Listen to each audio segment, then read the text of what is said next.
하나님께서 우리에게 주시는 말씀은요, 창세기 9장 8절에서 17절까지 말씀입니다. 그리고 지난 1년 동안 여러분들이 교회에 헌금하신 것에 대한 세금 그 공제 신청 양식이 우리 문인수 집사님이 준비를 해 놓으셔서 재무방에 비치가 돼 있어요.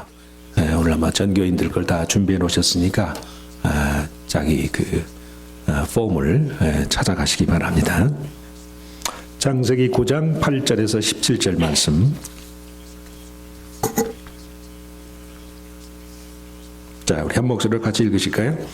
하나님이 노아와 그와 함께한 아들들에게 일러 가라사대 내가 내 언약을 너희와 너희 후손과 너희와 함께한 모든 생물 곧 너희와 함께한 새와 육축과 땅의 모든 생물에게 세우리니 방주에서 나온 모든 것 곧 땅의 모든 짐승에게니라. 내가 너희와 언약을 세우리니 다시는 모든 생물을 홍수로 멸하지 아니할 것이라. 땅을 침몰할 홍수가 다시 있지 아니하리라. 하나님이 가라사대 내가 나와 너희와 및 너희와 함께하는 모든 생물 사이에 영세까지 세우는 언약의 증거는 이것이라.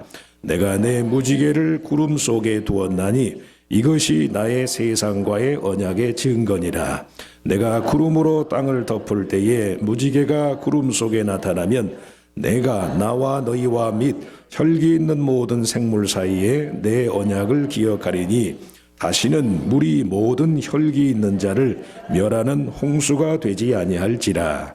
무지개가 구름 사이에 있으리니 내가 보고 나 하나님과 땅에 무릇 혈기 있는 모든 생물 사이에 된 영원한 언약을 기억하리라. 하나님이 노아에게 또 이르시되 내가 나와 땅에 있는 모든 생물 사이에 세운 언약의 증거가 이것이라 하셨더라. 아멘. 성가대의 특성이 있겠습니다.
우리 같이 읽을 말씀을 가지고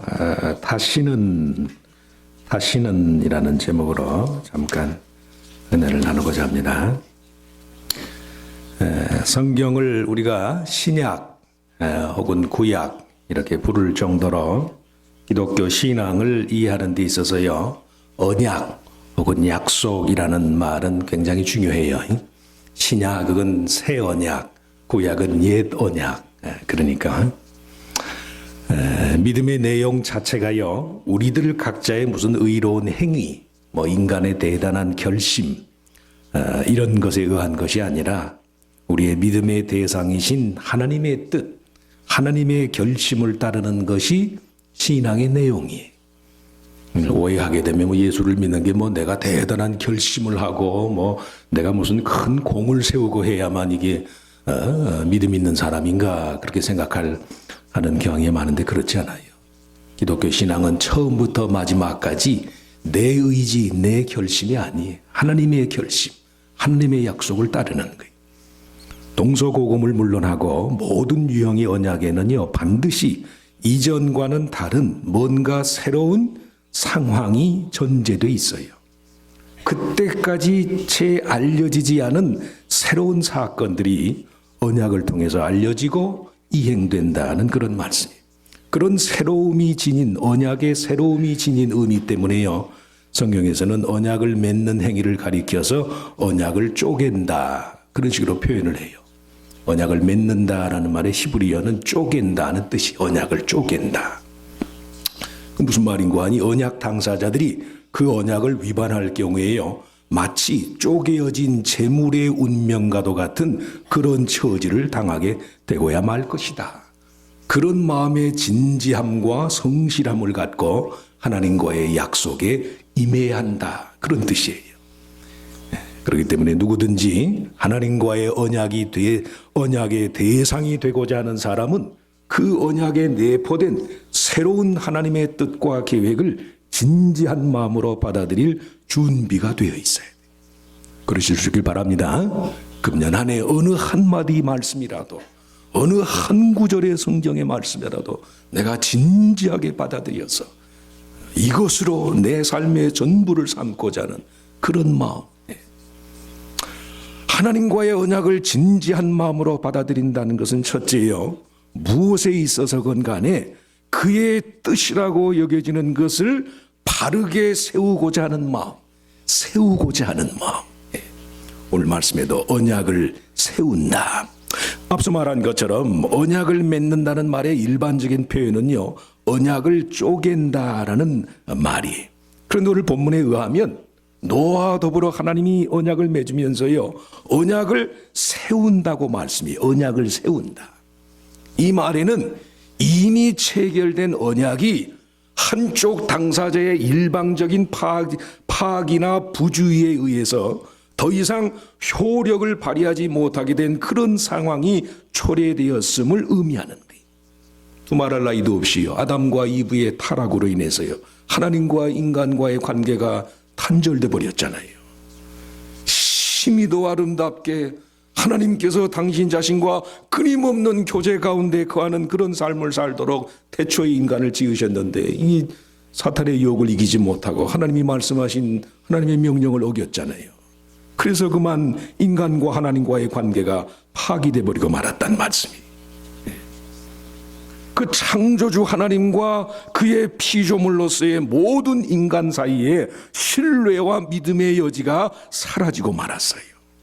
그런데 문제는 하나님께서요, 과연 노아 한 사람의 의로움과 온전함, 노아 한 사람이 하나님과 동행하는 식의 삶을 사는 그 모습을 보시고서 그 한 사람의 순종과 한 사람의 믿음 때문에 이 온 세상에 대한 심판과 보응 대신에 새로운 회복과 구원의 역사를 가능케 할 것인가?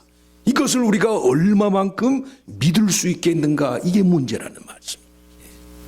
단 한 사람의 믿음, 또는 이 지구상의 단 한 곳에서의 하나님과의 접촉이 이루어진 이 일을 전제로 해서 이 세상 전부의 운명과 진로를 하나님이 과연 바꿔주시겠는가? 이걸 우리가 얼마만큼 믿을 수 있느냐는 말씀이. 저나 여러분이라요, 살다 보면 그런 경우에 처하게 되는 때가 많아요. 뭔가 나름대로 긍정적인 마음의 동기와 욕구를 가지고서 무엇인가를 가정이든 교회든 사업이든 뭐든 간에 좀 세워보려는 그런 긍정적인 마음가짐을 갖고 임하는데, 그런 내 마음의 동기와 요구의 정당성, 그 확실성에 대해서요 의구심을 갖는 경우가 많다는 말씀이에요. 그런데 우리가 알아야 할 것은요, 저나 여러분이나 대부분의 사람들의 생각과는 달리 하나님은요 아주 사소한 일 한 가지, 혹은 이 지상에 단 한 사람의 바른 행동과 마음가짐에 의해서도요 개인이나 사회 전체의 흐름을 능히 변화시키고 그러실 수 있는 분이에요. 그런 경우가 너무도 많아요.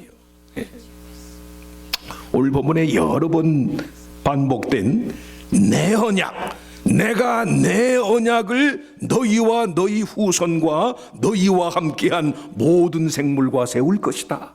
하나님이 계속 이 언약을 가리켜서 내 것이다, 나의 언약이다, 하나님이 그렇게 말씀해요. 이건 하나님의 언약이야. 인간의 말이 아니라, 인간의 사사로운 감정이 아니라요 하나님의 언약이, 하나님이 제정하신 거예요. 대중적이며 일반적인 사람들의 생각과는 달리 그 언약이요 창조주 하나님의 속성을 반영하는 것이라는 그런 말씀이. 그렇기 때문에 단 한 사람의 믿음, 단 한 번의 순종을 갖고서도요 이 세상 전부의 진로를 하나님이 바꾸실 수 있다는 말씀이에요. 그게 사람과 하나님의 차이예요. 사람은 10 중에서요 9이 잘 되고 하나가 잘못돼도 그거 다 잘못됐습니다 그래요. 하나님은 10 중에 9이 다 잘못되고 하나가 조금 온전한데 그걸 가지고 전부를 온전케 만들어요. 믿으시기 바랍니다. 우리 집안이 대대로 안 믿는데 뭐 내가 예수 믿고 뭐 내가 지금 신앙생활하고 무슨 변화가 있을까? 온갖 먹으면서 예수님이 뭐라 그래요? 하늘나라에 비유돼서 말씀하면서 천국은 뭐와 같다? 누룩과 같다.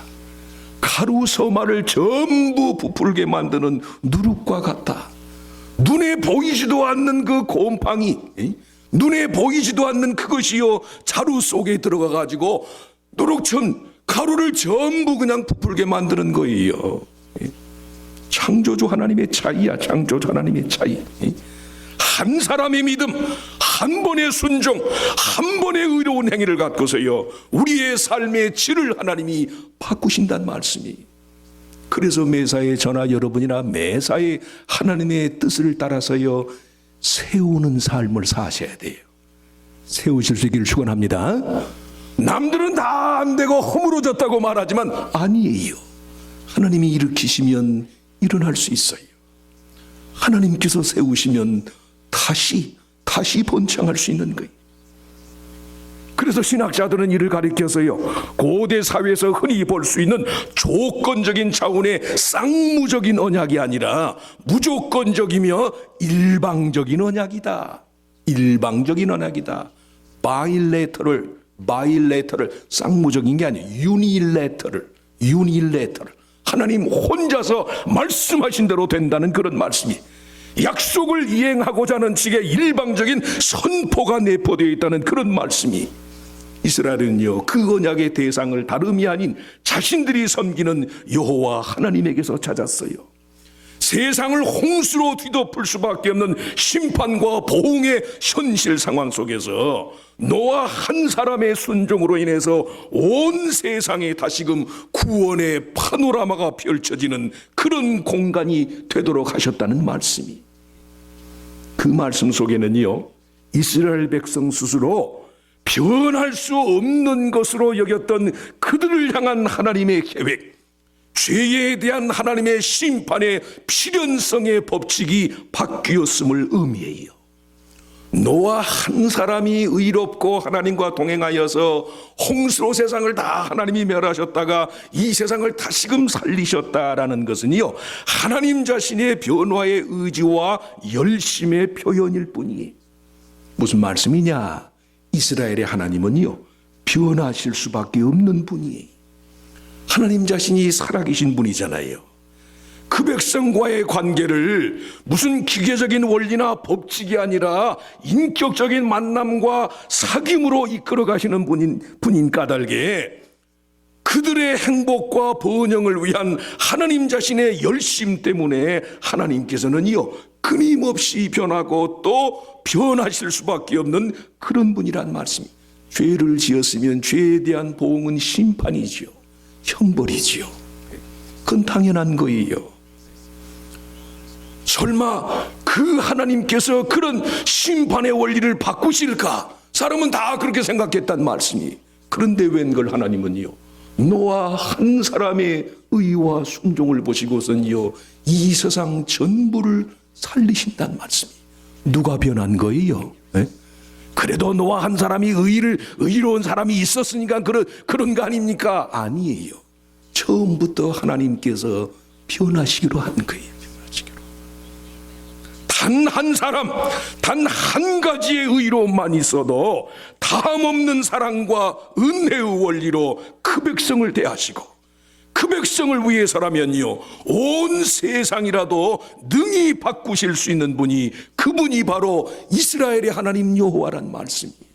그래서 우리가요, 아무리 죄를 범하고 아무리 부족하고 아무리 허물어져도요, 인생은 절망이 없어요.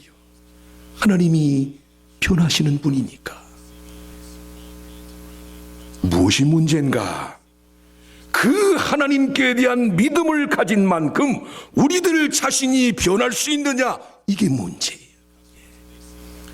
하나님께 대한 그 백성을 위해서라면 모든 것을 다 하실 수 있는 그 변화무쌍한 하나님을 믿을 수 있을 만큼 내가 변할 수 있는가, 이게 문제란 말씀이에요.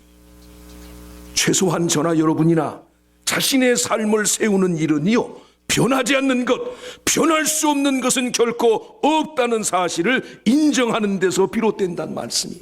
사랑도 그렇고 미움도 그렇고 원망도 슬픔도 삶의 기대와 희망과 절망의 이유들까지도 다 변하는 거예요.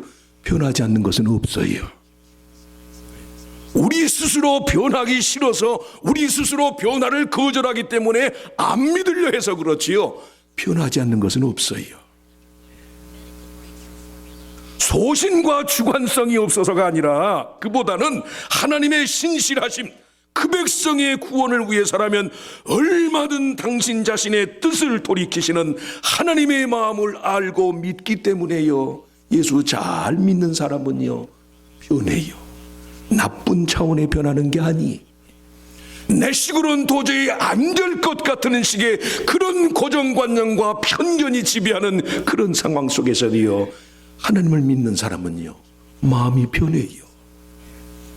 고정관념도 변하고 편견도 변하고 관점도 변하고 모든 것이 변해요.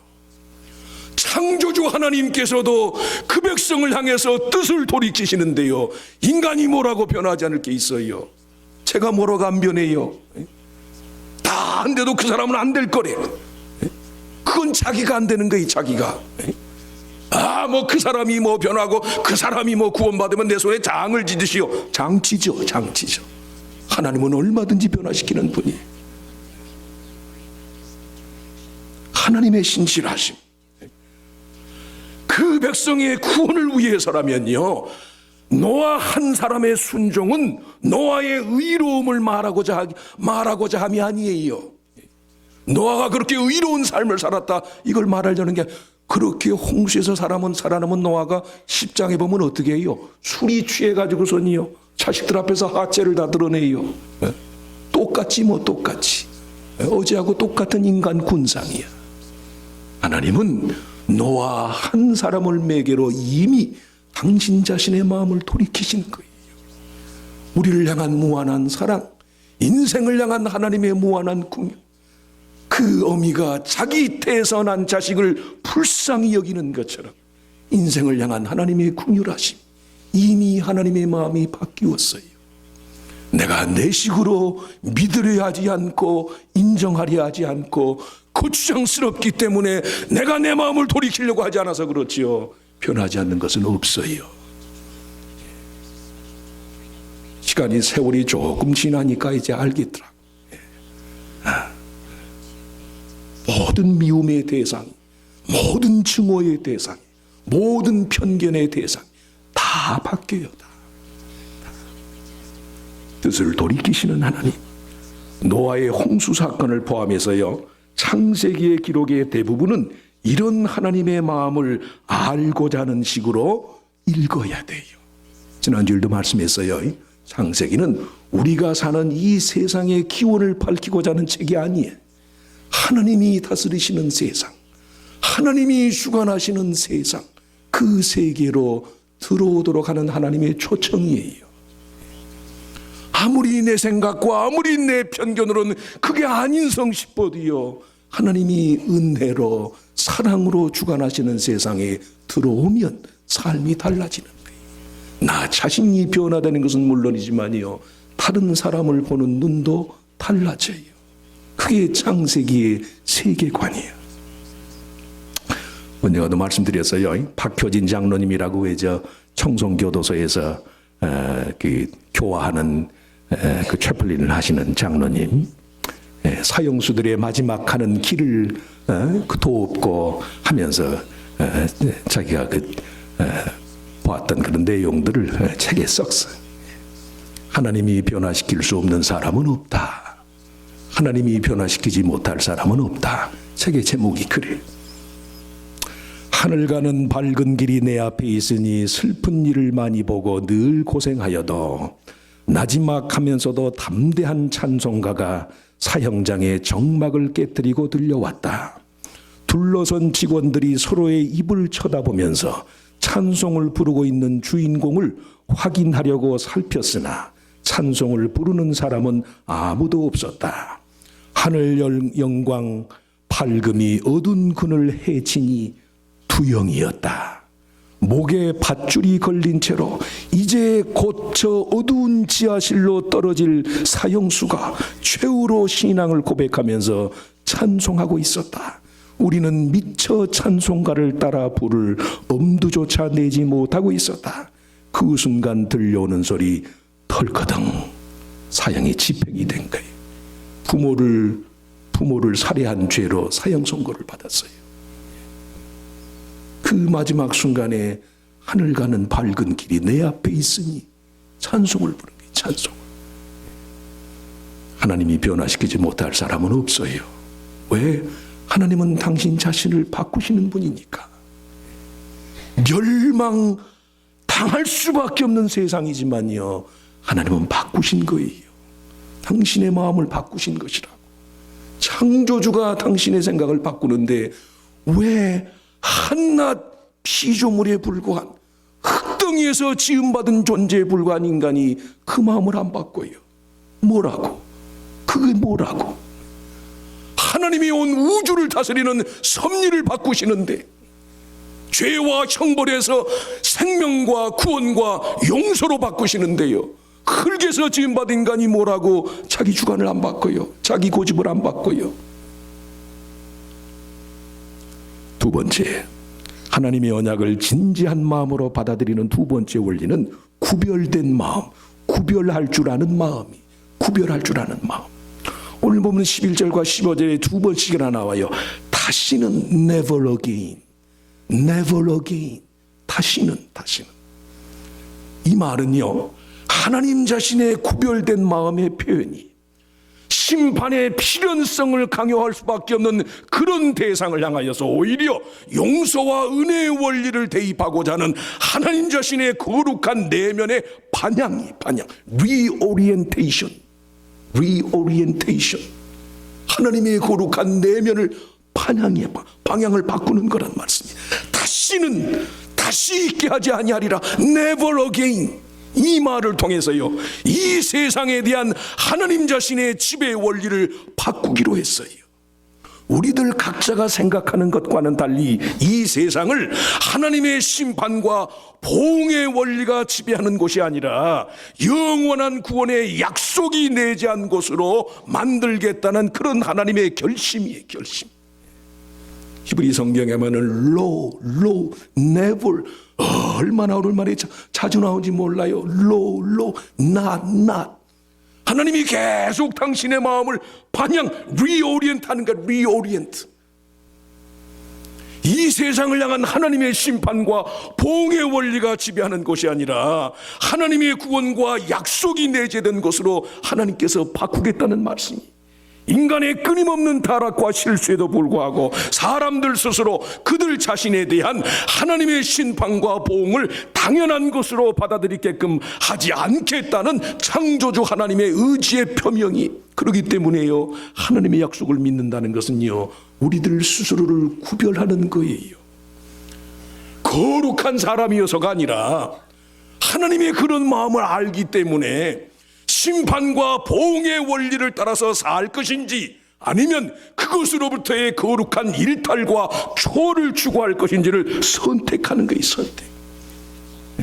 오늘 본문의 전체에 걸쳐서요, 이 언약이 아까 말씀한 것처럼 나의 언약, 하나님 자신의 것임을 강조하는 것만큼이나 그 언약의 대상이 노아와 그의 후손 그리고 그들과 함께 방주 안에서 하나님의 구원을 경험하였던 모든 생물들이라는 점이 강조되어 있어요. 이건 무슨 말씀이에요? 마땅히 하나님의 뜻을 따라서요, 자신에 대한 구별을 일삼는 것이 구원 얻은 자의 책임이며 의무라는 뜻에서, 우리말로도요, 구별, 구원, 첫자가 같잖아요. 영어로도 sanctification, salvation, sanctify, 이건 거룩하게 나를 구별하는 거예요. 구원 받았으면 sanctify, 하나님의 구원을 받기 전에야 뭐 우리가 하나님을 모르니까, 그러니까 그 인생에 귀한 게 없잖아요. 일단 예수를 믿어서 구원을 받으면요, 나라는 존재는 하찮은 것이지만 나를 위해서 하나님께서 마음을 바꾸시고 하나님의 뜻을 돌이키신 것을 생각하면 내게 하나님께서 이루신 역사가 얼마나 귀하냐는 말씀이, 우리들 자신이 거룩해서가 아니에요. 예수 믿으면 뭐 의롭고 거룩하게 살아야죠. 그 사람 뭐 전에는 뭐 그냥 망난이었는데 이제는 뭐 무슨 뭐 질적으로 그 사람이 달라서인가? 우리가 달라서가 아니에요. 나를 위해서 하나님께서 하신 일, 나를 위해서 하나님께서 행하신 일이 그게 너무도 귀하잖아요. 그래서 나를 구원받았으면 sanctify, 나를 구별하는 거예요. 기왕이면 거룩한 것, 기왕이면 참된 것, 마땅히 하나님의 뜻을 따라서 자신에 대한 구별을 일삼는 것이 구원 얻은 자의 책임이며 의무라는 말씀이에요. 구원을 얻은 자가요, 어떤 식으로든 자기 삶에 대한 하나님의 심판과 보응의 필연성에 매이는 것은 하나님의 뜻이 아니에요. 그때마다 단호히 never again, 하나님도 no라고 말씀하셨으니까요, 우리도 또한 그 하나님을 믿는 믿음 안에서 어떤 식으로든 우리의 삶의 불안과 공포와 심판과 보응의 필연성에 매이도록 하는 그런 온갖 요소들에 대해서요, no, never again, 그렇게 말할 수 있어야 돼요. 그러실 수 있길 바랍니다. 네. 귀하잖아요. 마지막으로 하나님의 언약에 대한 진지한 마음 자세는요, 자기 스스로를 하나님의 기억의 산물로 여기는 거예요. 하나님의 기억의 산물. 노아 언약의 증거물인 무지개, 하나님께서 무지개를 주었다고 그랬어요. 무지개는 사실 그 고대 중근동 지역의 신화에 보면 신들의 전쟁 무기예요. 전쟁 무기. 무지개라는 히브리 말이 사실은 바우, 활이라는 뜻이에요. 활. 네. 한 차례 시원하게 소낙비가 뿌리고 난 후 하늘 저편에 무지개가 걸려있는 모습을 보면서요, 인간의 삶에 시련과 핍박의 날이 아무리 거세도 성도의 삶의 결국은 하나님의 구원과 자비로운 마음의 회복이 있다는 사실을 보여주는 거예요. 네. 대홍수 사건을 포함해서 구약의 제사문서 대부분이 이스라엘 백성이 바벨론 포로기에 처했을 때의 산물이라고 그랬잖아요. 그들 스스로 하나님에 의해서 영원히 기억될 백성이라는 사실에 대한 믿음을 갖는다는 것이 얼마나 절실한 문제였는지 몰라요. 예루살렘 땅에서 다 쫓겨나고 예루살렘 성전은 다 불타 없어져 버리고 저 이방 땅 한 곳에서 이제는 하나님도 우리를 잊었나 보다라는 그런 식의 생각이 사로잡혔을 때요, 하나님은 기억하시는 하나님. 이사야 선지자나 예레미야 선지자나 포르기의 이스라엘의 선지자들이 수없이 이스라엘 백성들을 향해서 외친 말씀 중에 너희는 나를 잊을지라도 나는 너희를 결코 잊지 아니하리라. 온갖 상실감과 고독감이 난무하는 그런 현실 상황 속에서 우리가 하나님의 언약을 믿는 언약 백성이 된다는 것은 하나님 편의 결심을 내가 받아들이는, 그래서 신앙이요, 내 결심이 아니에요, 내 의가 아니에요, 내가 한 일을 토대로 해서 하나님의 구원을 청하는 게 아니에요. 하나님이 나에게 무슨 일을 행하시는가, 나를 향한 하나님의 생각이 무엇인가, 하나님이 나를 향해서 어떤 식으로 그 마음의 방향을 바꾸셨는가, 이걸 주목해야 돼. 그래서요, 믿음은 내가 하나님을 기억하는 게 아니에요, 하나님이 나를 기억해 주시는 거예요. 하나님의 기억 속에서 우리가 사는 거예요. 사람을 대상으로 하면 항상 목이 마르잖아요. 항상 갈증 나잖아요. 항상 우리가 그의 일부분이 돼서 영원토록 그의 기억하심을 믿는 믿음 안에서 삶을 사는 거예요. 미국의 제40대 대통령인 도널드 레이건, 2004년 6월 5일 93세로 세상을 떠나셨어요. 10년 동안 치매를 앓으셨잖아요. 10년 동안.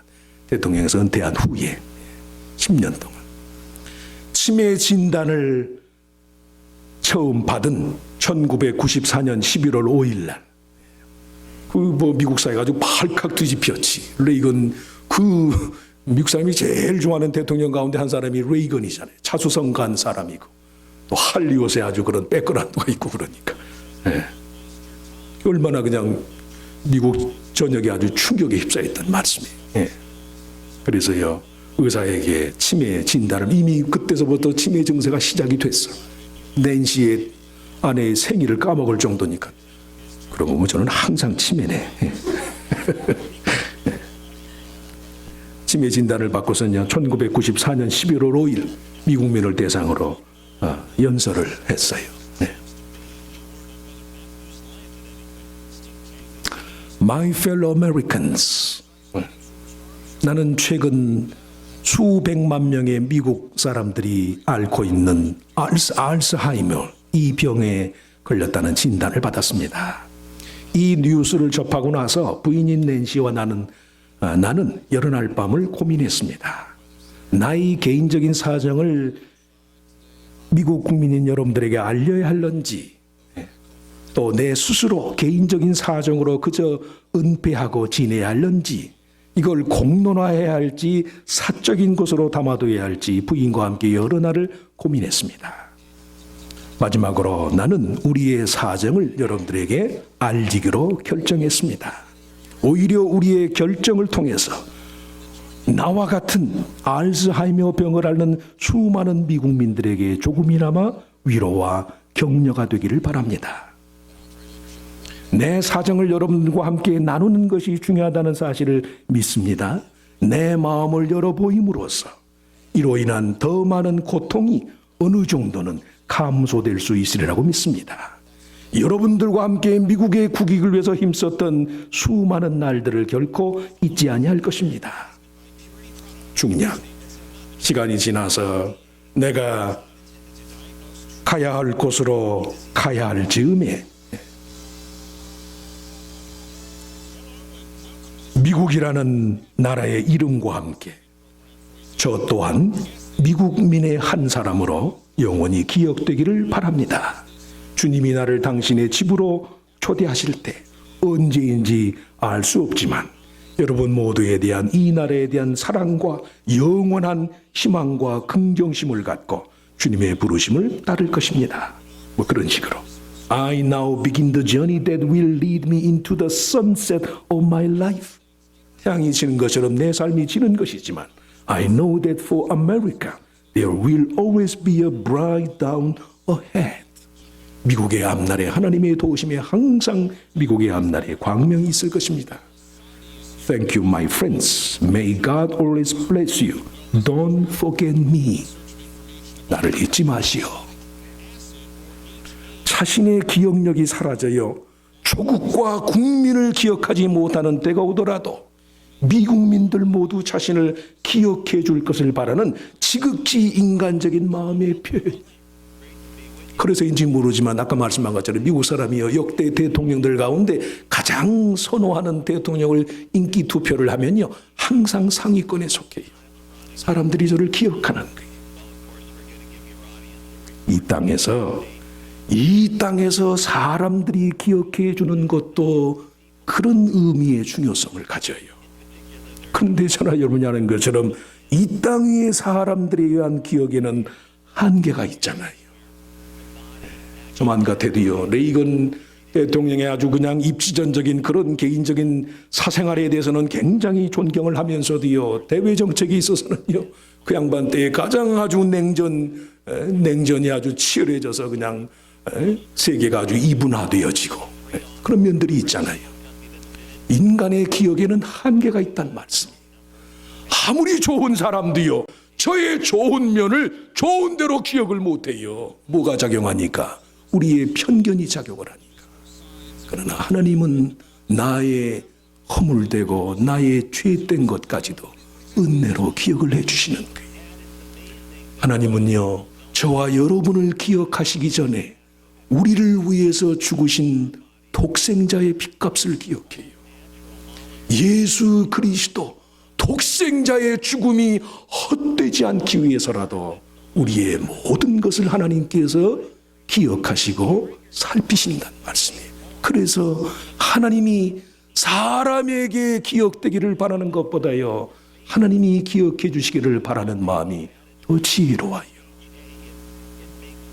무지개처럼 영원한 하나님의 구원의 언약을 기억하고, 사람은 잊을지라도, 사람은 오해하고, 사람은 왜곡될지라도 하나님의 기억 속에서 영원히 살아가는, 하나님의 기억 속에서 영원히 살아가는 그런 참 성도로서의 삶이 되시기를 주의 이름으로 축원합니다. 축원합니다. 하나님, 우리 한 사람 한 사람이 무엇이라고 우리를 그렇게 알아주시고 우리를 부르시고 구원하시고 독생자의 죽음을